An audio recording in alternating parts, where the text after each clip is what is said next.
Zee 24 तास एक पाऊल पुढे।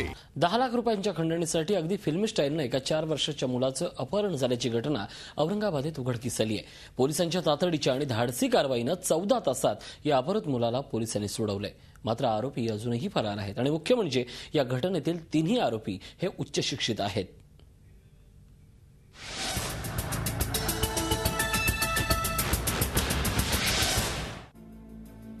दैव बलवत्तर म्हणून 4 वर्षांचा समर्थ आज आपल्या वडिलांसोबत आहे।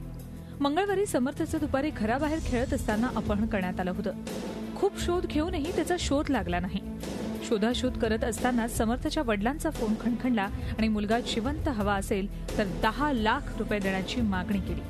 त्यावेळी काय करावं ते अडचण कुटुंबियांना कळेना। अखेर त्यांनी पोलिसांशी संपर्क साधला। माझ्याकडे 1-1.5 लाख रुपये तयार आहे आणि घरात काय सोनं आहे ते सर्वांचं मिळून आम्ही सोनं घेऊन येतो। तसं आम्ही तयारी करून मी ते म्हणजे एकटाचे पोलिसकडे जाऊ नको, पोलीस बिलीस आलं तर तुझा मुलगा तुला भेटणार नाही। पोलिसांनीही तपासाची चक्र तातडीनं फिरवली आणि अवघ्या 14 तासात समर्थचा शोध लावला। अडसूळ यांच्या घरमालकाच्या मुलानं आपल्या मित्रांच्या सहाय्याने हे अपहरण केलं असल्याचं उघड झालं।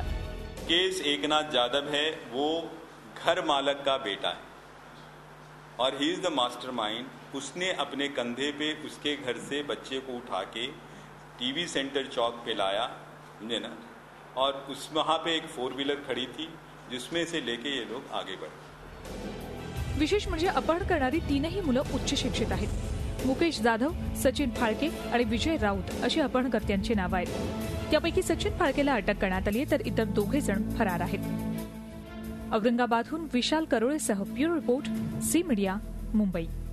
झी 24 तास एक पाऊल पुढे।